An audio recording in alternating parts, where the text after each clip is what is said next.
Hello, dear students. Welcome to Nidhi Science Academy. We were studying chapter biomolecules. Biomolecules. What topic we will cover today? Nature of bond linking monomers in a polymer. तो polypeptide जो protein में polypeptide change होती है means poly means many, बहुत सारे peptides जुड़े होते हैं। जो एमिनो एसिड्स होते हैं, प्रोटीन किसका बना होता है? एमिनो एसिड्स का। वो किससे लिंक होते हैं? पेप्टाइड बॉन्ड से लिंक होते हैं। और ये पेप्टाइड बॉन्ड किससे बना हुआ होता है? कार्बोक्सिलिक ग्रुप से बना होता है। ओके। और group of one amino acid reacts with amino group of the next amino acid. ठीक है, एक एमिनो ग्रुप जो है दूसरे एमिनो ग्रुप से जुड़ा होता है। और ज्वाइन कौन करता है?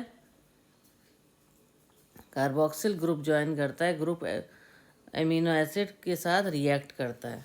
कार्बोक्सिल ग्रुप एमिनो ग्रुप के साथ रिएक्ट करता है और एलिमिनेशन हो जाता है वाटर का, जिस प्रोसेस को कहते हैं डिहाइड्रेशन। ठीक है, ये कब फॉर्म होता है?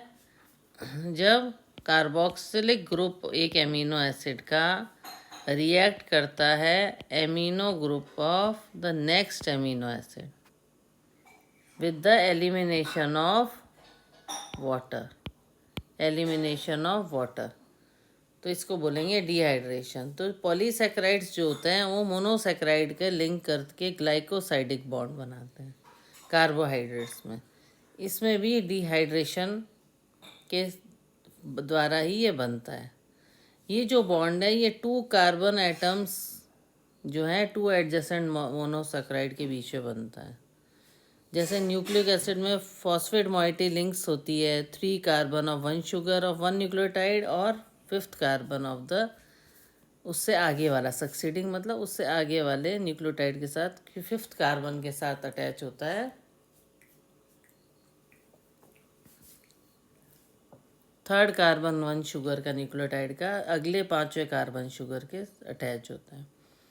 इसको हम डायग्राम वगैरह के साथ भी आपको बताएंगे, पर एक बार थोड़ा उसको समझ लेते हैं। और फॉस्फेट और हाइड्रोक्सिलिक ग्रुप में ईस्टर बॉन्ड बनता है। दोनों तरफ 2 ईस्टर बॉन्ड बोलते हैं, इसलिए इसे फॉस्फोडाइस्टर बॉन्ड कहते हैं। क्या कहते हैं? Phosphodiester bond. ओके, ये देखो, ये थायमिन और एडेनिन, ये फॉस्फोड बॉन्ड, ये रहा phosphate bond. Figure 9 phosphodiester bond. ठीक है, फॉस्फेट और हाइड्रोक्सिलिक ग्रुप के बीच में बॉन्ड बनता है।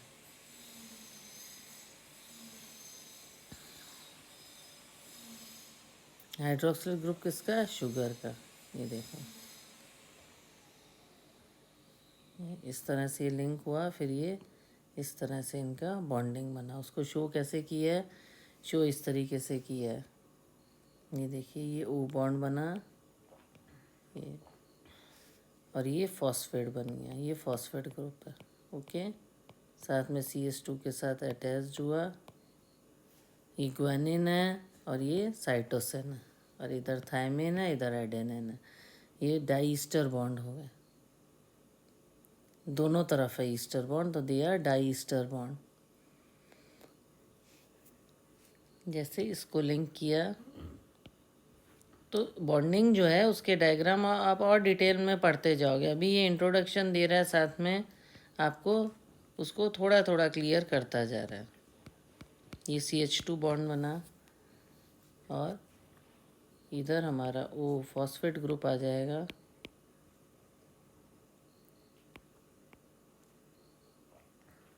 ओके, इधर CH2 और ये इसी तरह से ये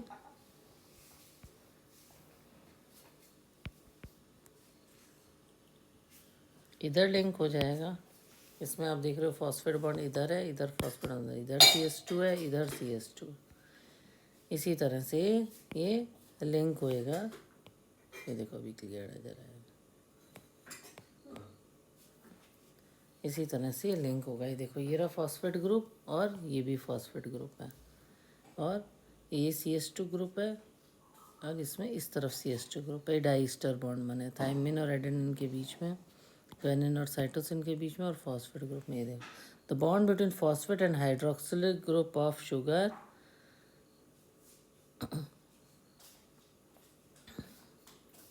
बोलेंगे फॉस्फोडाइस्टर बॉन्ड। क्या बोलेंगे हम इसको?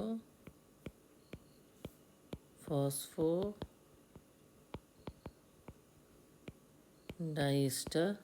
बॉन्ड। न्यूक्लिक एसिड जो होता है wide variety of secondary structure होता है। जैसे सेकेंडरी स्ट्रक्चर जो एग्जिबिट है डीएनएस का सबसे फेमस है वाटसन क्रिक मॉडल, है ना। डीएनए का जो सबसे फेमस स्ट्रक्चर है वाटसन क्रिक मॉडल। इसमें डीएनए डबल हेलिक्स फॉर्म में आता है, 2 स्ट्रैंड्स ऑफ पॉलीन्यूक्लाइड होता है जो कि एंटी पैरेलल होता है, that is run in opposite direction. ये देखो, ये 3 5, इधर 5 3। जो फॉर्म जो इसकी बैकबोन है वो शुगर फॉस्फेट चेन से बनती है। ये देखो यहाँ इसने एरो किया ना, शुगर फॉस्फेट। और नाइट्रोजन बेसिस है वो परपेंडिकुलर होता है इस backbone. Face inside A and G, 1 strand compulsory base pair with T and C.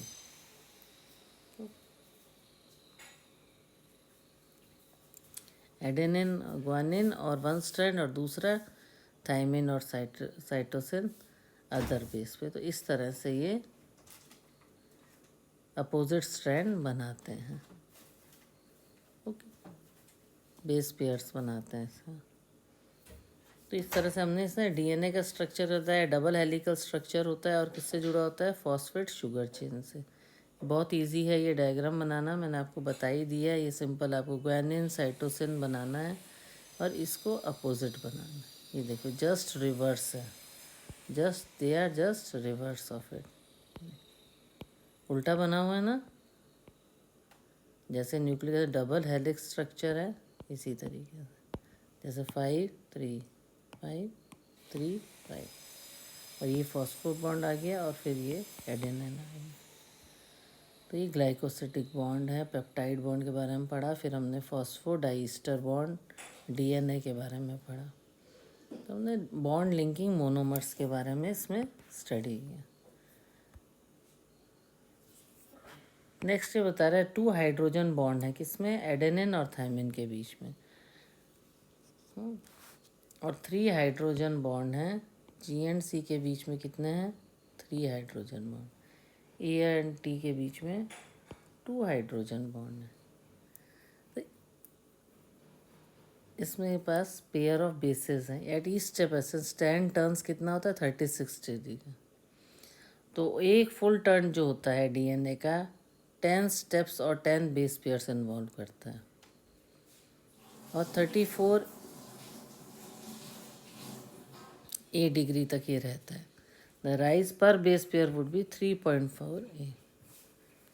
This form of DNA with the above mention salient features, ये इस तरह के को बोलते हैं B DNA. More than dozen of, कितने? More than dozen of DNA हैं,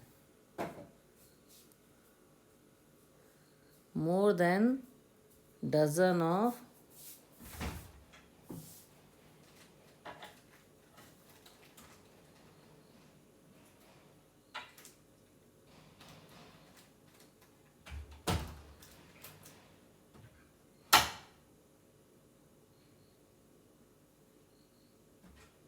तो इस तरह से इसका स्ट्रेंथ का बना रखा है, स्ट्रैंड्स का बारे में बता रखा है। इस जो ए जो है that is angstrom, distance of one उनकी ए इज हेयर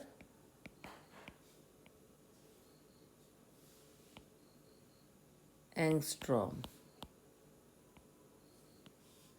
ओके। तो इस तरह से इसके फीचर्स बता रखे हैं डीएनए के, किस तरह का इसका स्ट्रक्चर होता है, डबल हेलिकल स्ट्रक्चर होता है।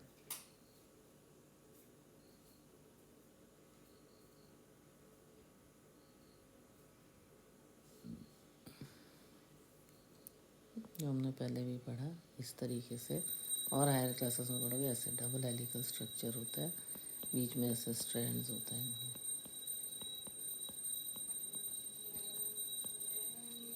कि ये स्ट्रैंड्स बन गए और इसके अंदर ये जो होते हैं शुगर फॉस्फेट बॉन्ड्स होते हैं, शुगर फॉस्फेट बॉन्ड्स होते हैं। तो 2 mm का शुगर फॉस्फेट बॉन्ड होता है, बेस होता है, वर्टिकल इंटीरियर होता है इनमें, और डिटेल में आप और क्लासेस में इसका पढ़ेंगे, है ना। Dozen forms of DNA, dynamic state of body concept of metabolism. तो ये तो हमने जनरली पढ़ा इसके बारे में कि कौन कौन से इसमें 3 हाइड्रोजन बॉन्ड होते हैं, एडेनिन होता है, ग्वानिन होता है, ओके, कैसे इसका स्ट्रक्चर होता है ना। ये इसमें हाइड्रोजन बॉन्ड्स होते हैं,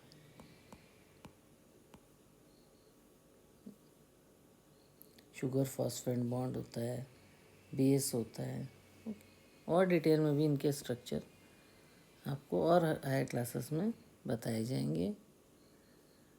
अब हमने क्या पढ़ा है, सिंपल ऑर्गेनिज्म पढ़े, 1000 ऑफ ऑर्गेनिक कंपाउंड्स पढ़े, बायोमॉलिक्यूल्स पढ़े, अलग अलग कंसंट्रेशन में जो मिलते हैं। तो सबसे वन ऑफ द डिस्कवरीज कौन सी हुई हमने बायोमॉलिक्यूल्स में, तो इसका मतलब है बायोमॉलिक्यूल्स लगातार चेंज होते हैं और बायोमॉलिक्यूल्स भी किसी और बायोमॉलिक्यूल के बने हुए हैं। तो ये जो ब्रेकिंग और मेकिंग है, जो केमिकल रिएक्शन है, जो कॉन्स्टेंटली अकर होते रहते हैं लिविंग ऑर्गेनिज्म में, तो इस सारी केमिकल रिएक्शन को क्या बोलते हैं, मेटाबॉलिज्म। सारे रिएक्शंस को क्या बोलते हैं, मेटाबॉलिज्म, है ना। जब हमने कहीं पढ़े जैसे मोल्स पर सेल है, मोल्स पर लीटर है, डिस्कवरीज बनाई गई, biomolecules have a turn over, constantly being change, ज़्यादातर वो चेंज होते रहते हैं, तो इसका मतलब केमिकल रिएक्शन प्रेजेंट रहता है, और इस केमिकल रिएक्शन को बोलते हैं मेटाबॉलिज्म। तो जो भी मेटाबॉलिकल रिएक्शन है वो ट्रांसफॉर्मेशन लाता है बायोमॉलिक्यूल्स में। Each of the metabolic reaction result in transformation of biomolecule. जैसे रिमूवल हो गया एमिनो एसिड का कार्बन डाइऑक्साइड में, तो क्या बन गया, एमीन। और एमिनो ग्रुप रिमूवल हो गया, amino group in nucleotide base, hydrolysis of a glycosidic bond and disaccharide. ऐसे कहीं जो है केमिकल रिएक्शंस होते रहते हैं, जैसे making an amino acid into an amine, removal of amino group, remove हो गया न्यूक्लियोटाइड बेस में से, हाइड्रोलाइसिस हुआ हाइड्रोलिटिक बॉन्ड का, ग्लाइकोसिडिक बॉन्ड का डाइसेक्राइड में। ऐसे करे कई केमिकल रिएक्शन और मेटाबॉलिकल रिएक्शन होते हैं। तो 10 से लेके 1000 तक होते रहते हैं। तो वो भी अकेले आइसोलेशन में नहीं होते हैं, ये किसी और रिएक्शंस के साथ लिंक्ड रहते हैं। इन अदर वर्ड्स हम ये कह सकते हैं कि मेटाबोलाइट्स जो हैं they are converted into each other series of linked reactions होते हैं मेटाबोलाइट्स के, जिसको हम बोलते हैं मेटाबॉलिक पाथवेज। मेटाबॉलिक पाथवेज वैसे ही हैं जैसे ऑटोमोबाइल्स होते हैं ट्रैफिक में, कोई पाथवे लीनियर है, कोई सर्कुलर है, कोई क्रिस क्रॉस है, और ट्रैफिक जंक्शन भी हैं उसके अंदर, ओके। तो जो मेटाबॉलाइट्स का फ्लो है उसका एक डेफिनेट रेट है, डायरेक्शन है, जैसे कि ऑटोमोबाइल ट्रैफिक में होता है। और जो मेटाबॉलिक फ्लो होता है उसको dynamic state of body constraint कहते हैं। इस मेटाबॉलिक फ्लो को डायनेमिक स्टेट कहते हैं बॉडी कंस्ट्रेंट की। सबसे ज़्यादा इम्पॉर्टेंट क्या है, जो इंटरलिंक मेटाबॉलिक ट्रैफिक है वो बहुत स्मूथ है और इसमें कोई मिस हैपनिंग नहीं होती। और क्या है मेटाबॉलिक रिएक्शन का, एवरी केमिकल रिएक्शन का कैटेलाइज्ड रिएक्शन है। मींस कैटेलाइज्ड रिएक्शन मतलब कि एक जो सब्सटेंस है जो बीच में कैटेलिस्ट जैसे काम करता है उस मेटाबॉलिक रिएक्शन को करने के लिए, कोई अनकैटेलाइज्ड मेटाबॉलिक कन्वर्जन नहीं होता है। मींस जैसे enzyme as a catalyst act करते हैं। देखो एक और एग्जांपल बता दूं, जैसे carbon dioxide dissolve in water physical process है, ये भी कैटेलाइज्ड रिएक्शन है। ये क्या करता है, रेट जो है मेटाबॉलिक रिएक्शन की उसको बढ़ा देता है। कैटलिस्ट जो है, जैसे एंजाइम्स एक्ट्स कैटलिस्ट। बहुत बड़ा रोल है एंजाइम्स का हमारे डेली मेटाबॉलिक प्रोसेसेस में, है ना। क्या करता है कैटलिस्ट? ये increase hasten the rate of given metabolic, मतलब इंक्रीज कर देता है मेटाबॉलिक रिएक्शन को। वो एक तरह से एक प्रोटीन होता है कैटलिस्ट। दीज प्रोटीन जिनमें की कैटालिटिक पावर होती है उनको एंजाइम कहते हैं। प्रोटीन विद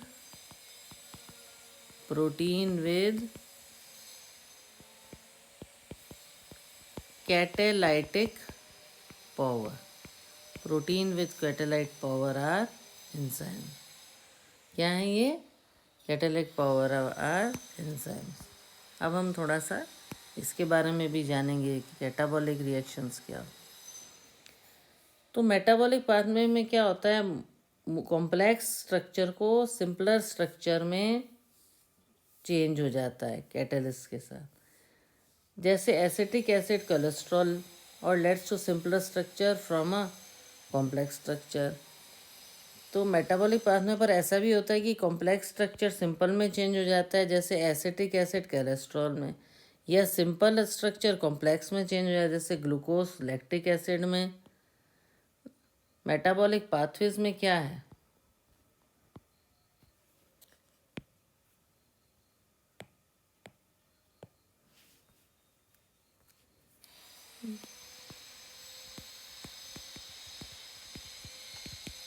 मेटाबॉलिक पाथवेज में क्या होता है? कॉम्प्लेक्स स्ट्रक्चर सिंपलर फॉर्म में,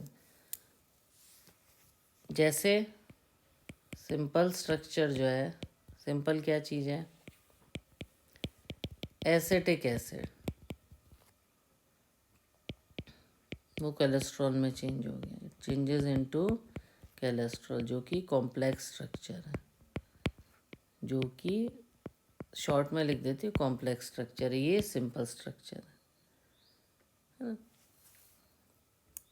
तो या फिर ये भी होता है कि कॉम्प्लेक्स स्ट्रक्चर सिंपल में चेंज हो जाए, जैसे कॉम्प्लेक्स स्ट्रक्चर जैसे ग्लूकोज चेंज हो गया लैक्टिक एसिड में,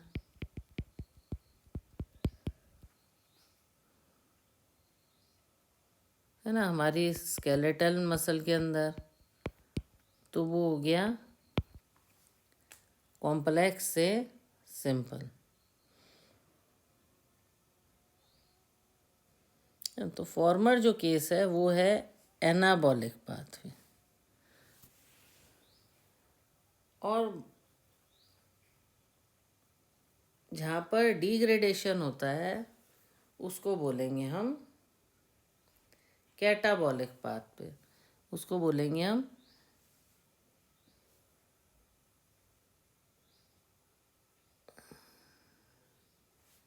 कैटाबॉलिक पाथवे।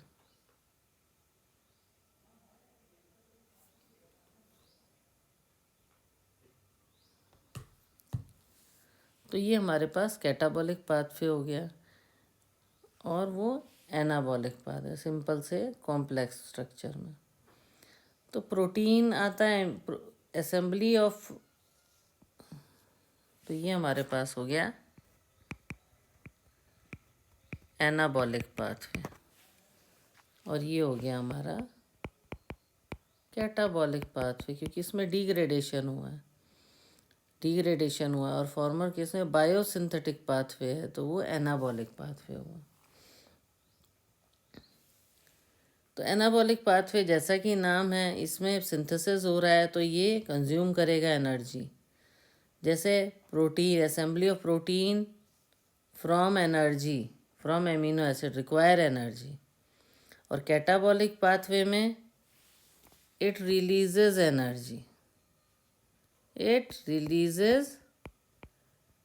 एनर्जी, और एनाबॉलिक पाथवे में इट रिक्वायर्स एनर्जी, इट, क्योंकि बायोसिंथेसिस रिक्वायर्स एनर्जी।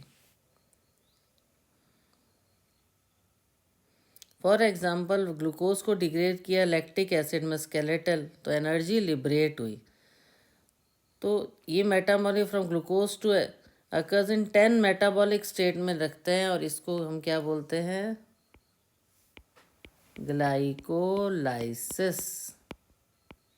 इसको क्या बोलेंगे हम, इसको हम बोलेंगे glycolysis. This is glycolysis complex simple में, और ये कैटाबॉलिक रिएक्शन है, इसको हम ग्लाइकोलाइसिस बोलेंगे। ये एनाबॉलिक रिएक्शन है। ओके, तो इस तरीके से हम इसको आपको एक्सप्लेन कर रहे हैं। तो जो रिलीज होगी एनर्जी वो एटीपी के फॉर्म में होगी, जिसको बोलते हैं adenosine triphosphate. What we will call it, adenosine triphosphate. तो metabolic pathway from glucose to lactic acid 10 metabolic step होंगे, जिसको ग्लाइकोलाइसिस करेंगे। तो लिविंग ऑर्गेनिज्म लर्न क्या करते हैं, कैसे इस एनर्जी जो लिबरेट हुई है डिग्रेशन में, उनको कैसे केमिकल बॉन्ड की फॉर्म में स्टोर करें। जैसे इस बॉन्ड एनर्जी को हम यूटिलाइज करें बायोसिंथेटिक, ऑस्मोटिक और मैकेनिकल वर्क के लिए। तो ये बॉन्ड एनर्जी इन केमिकल को बोलते हैं एडिनोसाइन ट्राइफॉस्फेट, एटीपी। जो रिलीज हुई एनर्जी उसको बोलते हैं हम एटीपी, एडिनोसाइन ट्राइफॉस्फेट। ओके, तो ग्लाइकोलाइसिस हो गया। और assembly of protein, amino acid से प्रोटीन जो होता है वो भी एनाबॉलिक रिएक्शन है। एमिनो एसिड से जो हम प्रोटीन सिंथेसिस करते हैं, that is also an anabolic reaction. Assembly of protein requires energy. Release क्या है, एडिनोसाइन ट्राइफॉस्फेट। तो कैसे हम ये एनर्जी कैसे रिलीज होती है, कैसे हम स्टोर करते हैं, ये सब हम हायर क्लासेस में बायो एनर्जेटिक्स में पढ़ेंगे। ओके, अब नेक्स्ट है द लिविंग स्टेट। नेक्स्ट है द लिविंग स्टेट। तो आपने देखा होगा 10 से 1000 केमिकल ऑर्गेनिज्म है जिनको हम मेटाबोलाइट्स कहते हैं या बायोमोलिक्यूल्स कहते हैं। जो हम कहते थे स्टेट चेंज करते रहते हैं। बहुत सारे बायोमोलिक्यूल्स है, केमिकल रिएक्शन होता है, कैटाबॉलिक रिएक्शन होते हैं, एनाबॉलिक रिएक्शन होते हैं, और बहुत सारे मेटाबोलाइट्स होते हैं। तो ब्लड कंसंट्रेशन ग्लूकोज में हेल्दी इंडिविजुअल में 4.2 mmol होता है पर लीटर। हार्मोन्स में नैनोग्राम्स में होता है।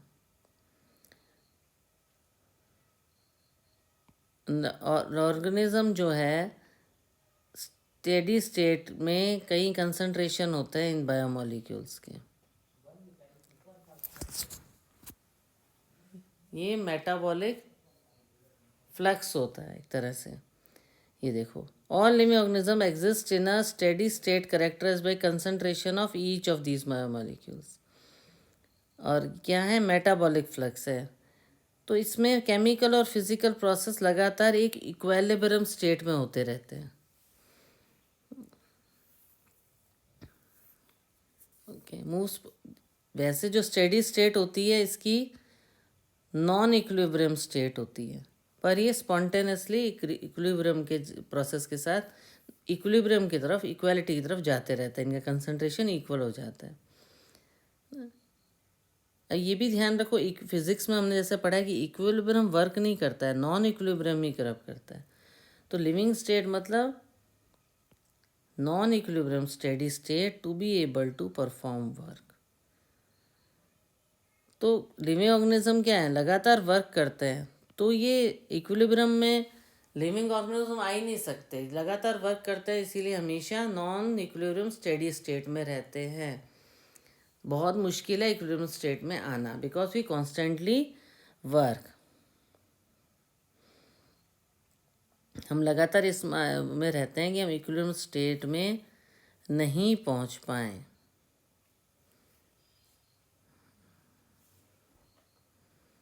ठीक है, okay. This is achieved by energy input. Energy हम लगाते हैं और हम वर्क करते हैं और लगातार हम स्टेडी स्टेट में रहते हैं।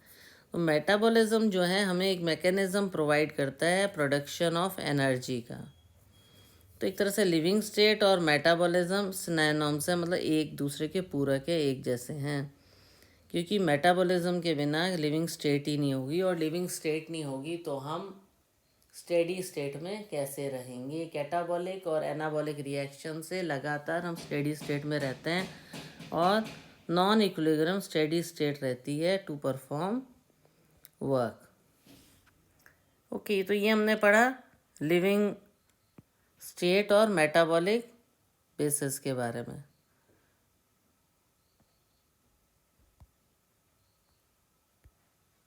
Now next we were talking about enzymes, that enzyme act as a catalyst in the metabolic catabolic reaction. तो और जो ये एंजाइम्स होते हैं ये प्रोटीन्स होते हैं। कई न्यूक्लिक एसिड जो बिहेव करते हैं एंजाइम जैसे, उनको बोलते हैं हम राइबोजाइम्स। और ऑल एंजाइम्स आर प्रोटीन्स। और जो न्यूक्लिक एसिड पे काम करते हैं that is ribozymes. Okay, one can depict an enzyme by line diagram. Enzyme जो प्रोटीन का होता है प्राइमरी स्ट्रक्चर होता है और एमिनो एसिड सीक्वेंस होती है प्रोटीन की। और प्रोटीन जैसे ही सेकेंडरी और टर्शरी स्ट्रक्चर भी होता है। जो हमने टर्शरी स्ट्रक्चर में पढ़ा था कि एक दूसरे पे चेन क्रिस क्रॉस करती है और बहुत पॉकेट्स बन जाती हैं, और इस पॉकेट्स को एक्टिव साइट बोलते हैं। और इस साइट पर क्रिवेस और पॉकेट जो है सबस्ट्रेट फिट हो जाता है। सबस्ट्रेट जो है जो फिट हो जाता है।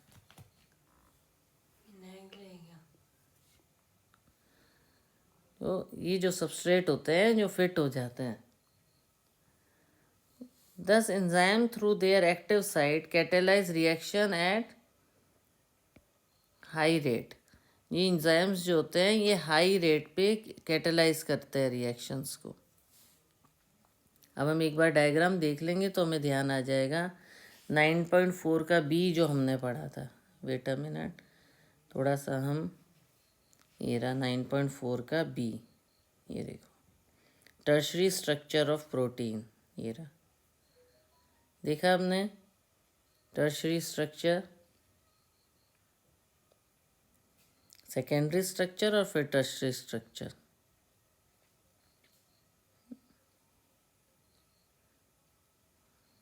ए और B tertiary structure of this is, ये देखो, ये रहा, ये तो डी स्ट्रक्चर है तो उसका है, ये रहा tertiary structure, hollow woollen bull like, this is the tertiary structure, यहाँ पे जो बता रखा था। ओके, तो उसी को हम डिटेल में पढ़ रहे हैं। Okay, crisscross itself, hence many crevices and pockets are made. और इस पॉकेट्स को क्या बोलते हैं? Active site. और जिसमें कि सबस्ट्रेट फिट हो जाता है।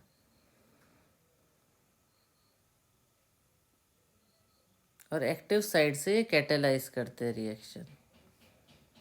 इनऑर्गेनिक कैटलिस्ट से डिफरेंट होता है। इनऑर्गेनिक कैटलिस्ट होते हैं वो हाई टेम्परेचर पे वर्क करते हैं और हाई प्रेशर पे, वाइल एंजाइम्स जो होते हैं वो डैमेज होते हैं high temperature. Enzyme isolated from organism who normally live under extremely high temperature, उस वहाँ पर एंजाइम्स नहीं मिलेंगे आपको। ये 80 से 90 डिग्री से पे स्टेबल रहते हैं। थर्मल स्टेबल दस an important quality of such an isolated from thermophilic organism से अलग होते हैं। इनऑर्गेनिक कैटलिस्ट जो होते हैं हाई टेम्परेचर वर्क करते हैं, और एंजाइम्स जो होते हैं वो इस तरह कैटलिस्ट नहीं है, करीब नॉर्मली लिव करते हैं।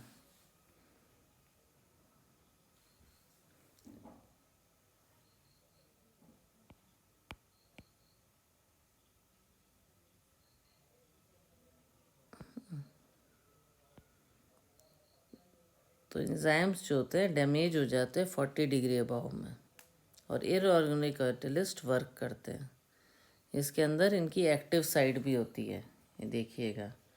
ये 9.4 का बी का एक बार फिर से हम डायग्राम देख लेते हैं।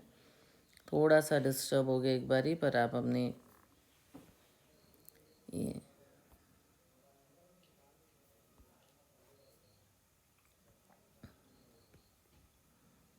देखो, ये स्ट्रक्चर बता रखे हैं, टर्शरी स्ट्रक्चर। तो इसमें आप साइट होती है जहाँ पे वो जो होते हैं वो रिएक्ट करते हैं। वेट अ मिनट, एंजाइम्स की साइट रहती है जहाँ पे वो मेटाबॉलिक रिएक्शन को इंक्रीज करते हैं। तो एंजाइम्स डैमेज हो जाते हैं हाई टेम्परेचर पे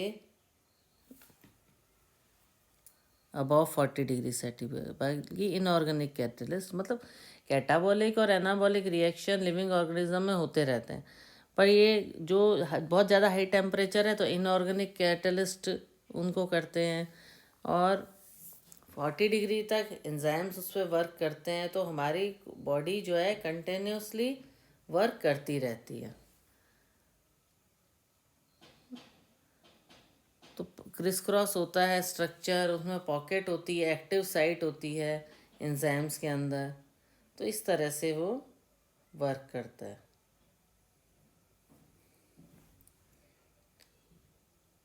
एंजाइम्स का जो हम पढ़ते हैं एक्टिव साइट एंजाइम्स की, तो उसमें कई जैसे इस तरह से कई बार समझाया जाता है जब सिंपली हम उसको क्लियर करते हैं। जैसे ये, जैसे मान लो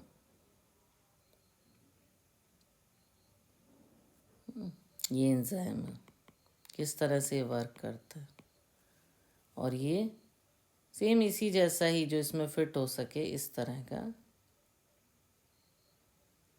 है ना। तो ये क्या है,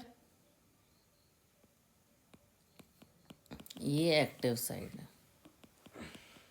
ये एंजाइम है, और ये क्या है, ये सबस्ट्रेट है। और ये जब इकट्ठा होएगा तो कैसे बनेगा, इस तरह से बन जाएगा। तो ये क्या बन गया, एंजाइम सबस्ट्रेट कॉम्प्लेक्स।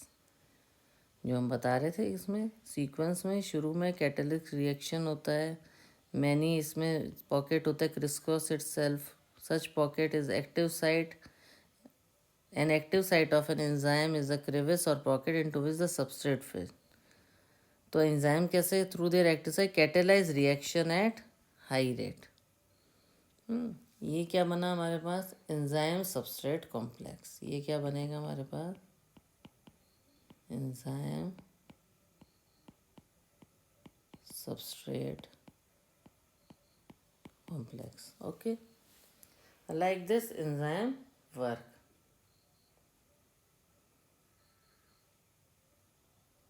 इस तरह से इसका रिएक्शंस बताया गया जिससे आपको ये क्लियर हो सके कि ये कैसे वर्क करता है, हाउ इट वर्क्स। चाहो तो हम इसको ऐसे अगर थोड़ा कलर कर दें तो हमें क्लियर हो जाएगा कि ये सबस्ट्रेट है और ये इसकी एक्टिव साइट है, तो ये कैसे इसके अंदर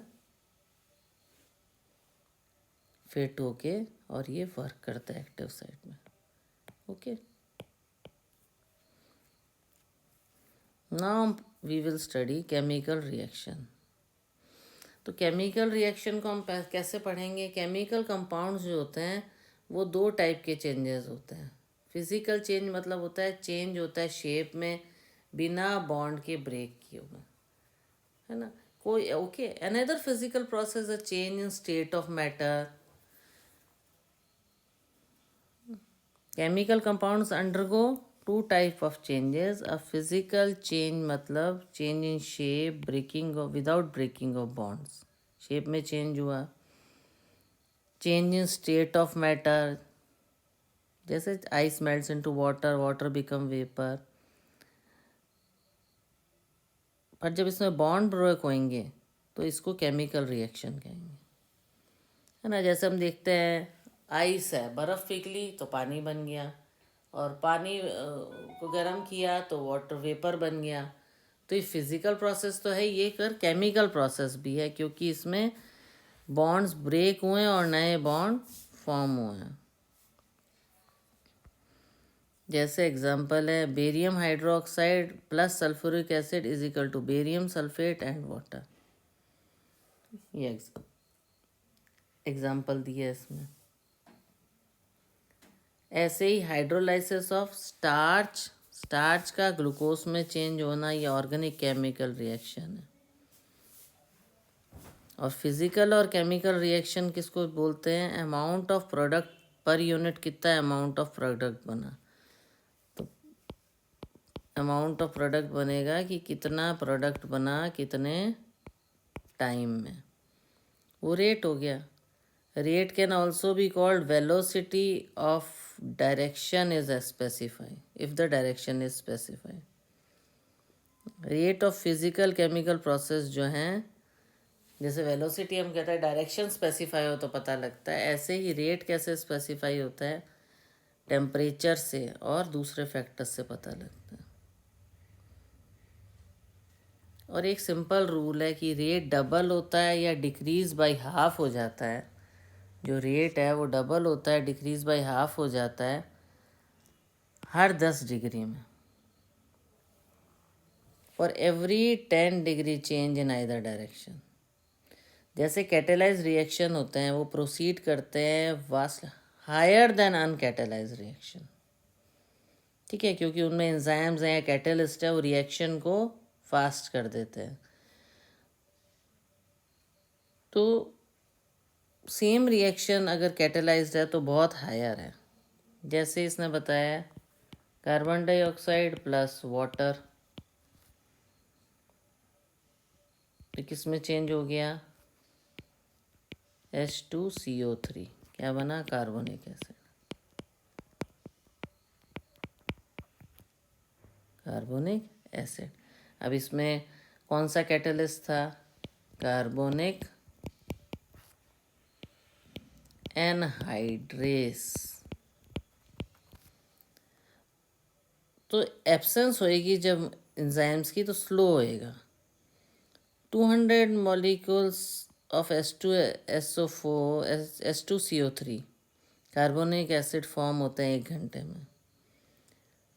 पर जब हम कार्बोनिक एनहाइड्रेस डालते हैं तो 600,000 मॉलिक्यूल्स बनते हैं। कितने? 600, इतने ज़्यादा, 600,000। एक तरह से ones, tens, hundreds, 1000, 10,000, lakh, 6 lakh molecule, इतने मॉलिक्यूल एवरी सेकेंड में। तो एंजाइम क्या करता है? एक्सेलरेट करता है रिएक्शन को by 10 million times. Accelerate the reaction by 10 million times. ये है एंजाइम्स का work. Okay, now there are 1000 types of enzyme each catalysing a unique chemical. 1000 type of enzyme है जो यूनिक केमिकल और मेटाबॉलिक रिएक्शन कैटेलाइज करते हैं। तो multi step chemical reaction है when each of the step is catalyzed by same enzymes, complex और different। एक ही enzyme जो है, सेम एंजाइम जो है, जो वर्क कर रहा है, उसको लगातार कैटेलाइज करे तो मेटाबॉलिक पाथवे। मल्टी स्टेप जो केमिकल रिएक्शन होता है और ईच स्टेप को एक ही एंजाइम कैटेलाइज कर रहा है बाय द सेम एंजाइम, या कॉम्प्लेक्स या डिफरेंट एंजाइम से कैटेलाइज हो रहे हैं मल्टी स्टेप केमिकल रिएक्शन, तो उसको बोलते हैं metabolic pathway. What we will call it? Metabolic pathway. कब बोलते हैं? जब बहुत सारे स्टेप्स से केमिकल रिएक्शन होता है और उसमें सेम एंजाइम या कॉम्प्लेक्स या डिफरेंट एंजाइम वर्क करता है। जैसे ग्लूकोज टू पायरुविक एसिड। इसमें ये पाथवे है जिसमें ग्लूकोज पायरुविक एसिड में चेंज होता है थ्रू 10 डिफरेंट एंजाइम कैटलिस्ट और मेटाबॉलिक। ये चीज़ आप रेस्पिरेशन में पढ़ोगे चैप्टर 14 में कि ये पाथवे में पूरा उसमें डायग्राम दिया होगा कि कैसे 10 स्टेप में बनेंगे, ग्लूकोज पायरुविक एसिड में कैसे चेंज होता है। अभी स्टेज में आप खाली इतना पता करो, ये चैप्टर 14 में मैं वो बहुत अच्छे से पढ़ाऊँगी कि मेटाबॉलिक पाथवे विद 1 और 2 additional give rise to variety of metabolic end products भी बहुत सारे निकलते हैं।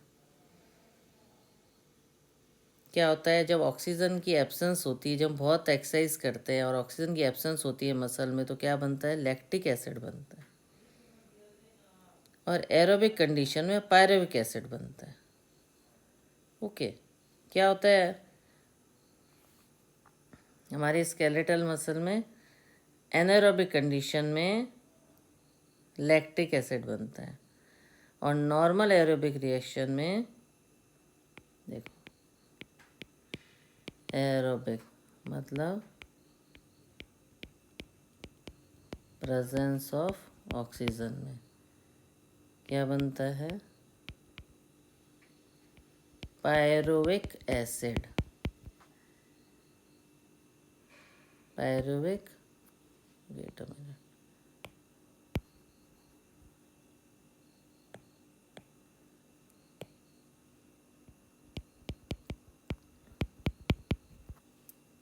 हमारी मसल्स में। ओके, और एनारोबिक में, एनारोबिक मतलब absence of oxygen. Absence of oxygen में क्या बनता है हमारी मसल्स में, लैक्टिक एसिड। ठीक है, तो variety of metabolic end products बनते हैं। यीस्ट में फर्मेंटेशन में same pathway production of ethanol करता है। यीस्ट में क्या होता है, प्रोडक्शन ऑफ, यीस्ट में क्या होता है, प्रोडक्शन ऑफ इथेनॉल होता है सेम पाथवे से। ये हमारी स्केलेटल मसल में होता है।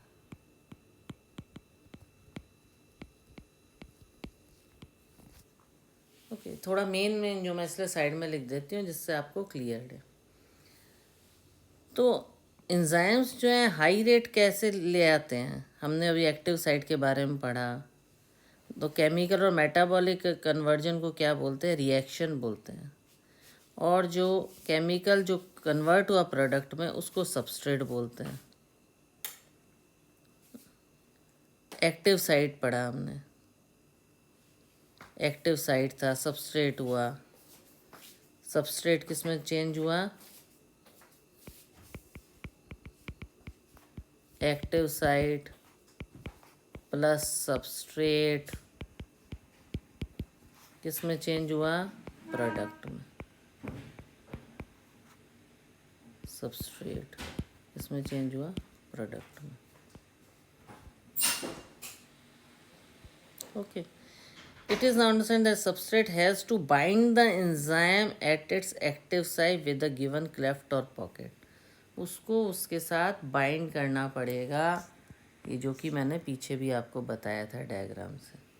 ये देखो एक्टिव साइट है, ये सबस्ट्रेट है, बताया था ना, ये एंजाइम है, ये सबस्ट्रेट है, ये इसकी एक्टिव साइट है, और ये एंजाइम सबस्ट्रेट कॉम्प्लेक्स बना, तभी ये वर्क करेगा। Has the bind the enzyme at active site within a given cleft or pocket. The substrate has to diffuse.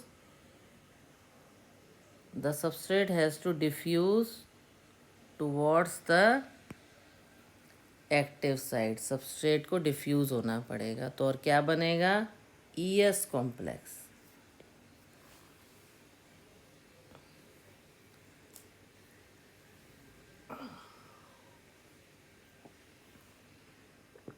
क्या बनेगा, ES कॉम्प्लेक्स। इसको हम और डिटेल में पढ़ेंगे, concept of activation energy.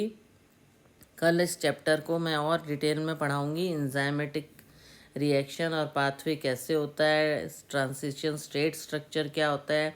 I hope आज जो मैंने पढ़ाया आप सबको क्लियर हो गया होगा, और आपको मेरा पढ़ाना अगर पसंद आ रहा है तो चैनल को लाइक करें, शेयर करें, सब्सक्राइब करें। Okay, thank you.